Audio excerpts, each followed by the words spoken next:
Hey guys, we have been super focused on saving money, but we've also been starting to pick up on our debt snowball payments. So today we're going to do a debt snowball update for the month of April, and I'll show you how much we paid and how much we reduced our debt.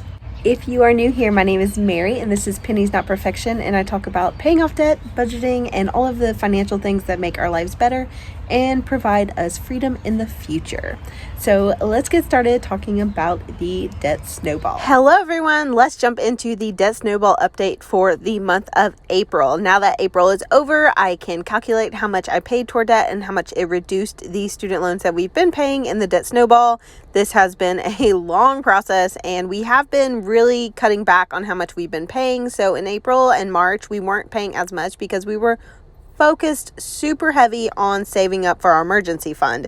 That is because we weren't totally sure what was going to shake out with all of the pandemic stuff going on. So we wanted to make sure that we had money saved in case anything bad happened. So we did not really focus on the debt snowball until the very, very end of May, and I made a big payment with my YouTube income because I use all of my extra YouTube side hustle income for debt payments. Quick note, I am actually in the process of refinancing these loans. I had a bunch of you guys over the last few months comment that I should refinance because the interest rate is so crazy high. It's over 8% for about half of this debt.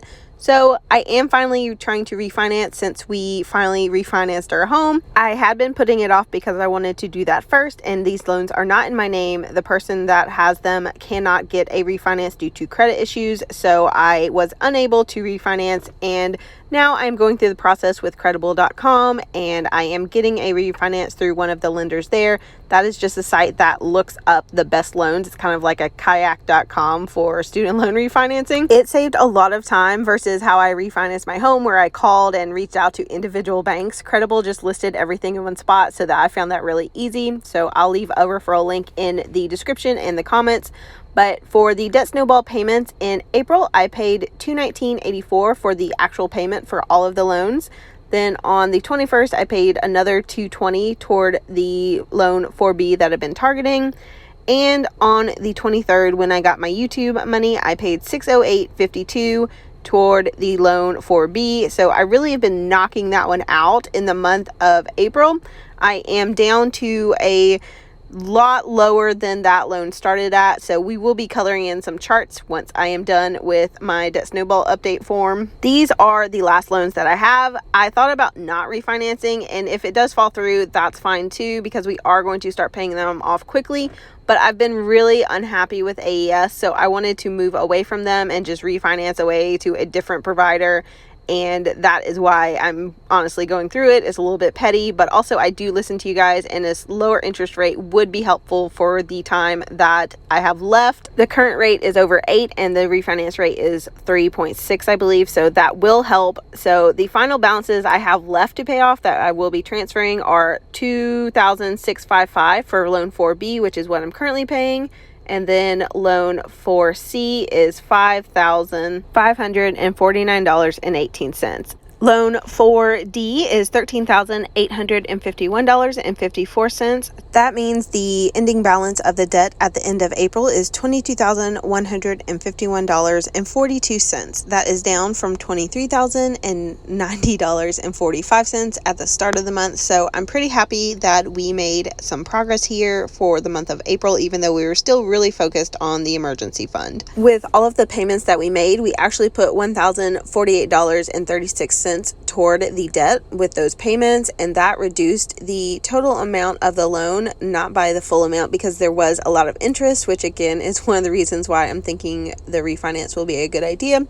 So we actually only reduced it by less than $1,000. So we reduced it by $939.03, which is still an amazing amount, and I'm really glad that that principal amount is gone and won't be something I have to pay any longer, but that does mean that we paid $1,048 and then we only reduced it by $930 something. So we had $109 that basically just went to interest, which I hate doing these calculations, but it also motivates me to keep going and to pay off the loans. So that's why I do the amount paid versus the amount reduced when I do my debt snowball updates, just because it's a reminder that interest is real and you are paying interest every single month. Every single day, your loans are accruing interest usually. So luckily during this time, most loans are not, and you have a break thanks to the government allowing most loans to have a break from payments and from interest. So take advantage of that right now. But not everyone has that, and normally loans don't have that. So normally you're paying interest and it's accruing, and you just have to take that into account when you're paying off student loan debt, because you want to pay it as fast as possible, because otherwise you're going to be 20 years down the road and still have the amount that you took out. I just listened to a call on the Dave Ramsey show the other day where they still had the same amount that they took out 20 years later. The longer you keep loans around, the more interest you pay, and the more they just hang around forever. And that impacts your ability to get other loans, like for housing. You might not be able to get a mortgage if you have a high student loan balance. There's so many things that it can affect. So honestly, getting rid of debt as quickly as you can greatly positively affects so many other areas of life. So now I'm going to color in all my charts. As you can see, I have finally hole punched my chart to put them in my big happy planner, which I use for all my budgeting now. And that means I'm finally catching up on my student loans charts, both the one I made and the original one I started with from debtfreecharts.com. So I have not colored this one in for a while, therefore I get to color a big chunk and catch up to where I am.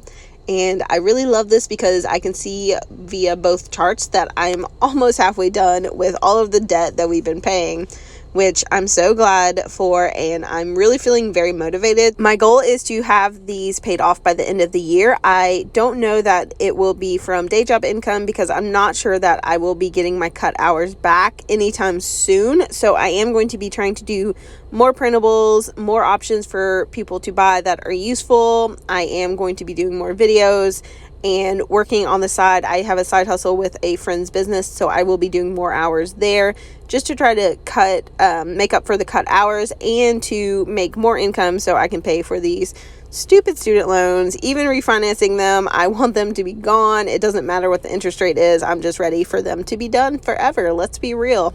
I'm just ready for them to be done. And I bet some of you feel that way about your debt as well. I get a lot of comments that you just can't wait to get rid of your debt, and I feel that so much, guys. I feel it. That is it for me today. I am super excited about the progress we made, and I'm even more excited about how much progress we're going to make in the coming months. So if you like watching people pay off debt, stay tuned, because we are about to destroy some debt.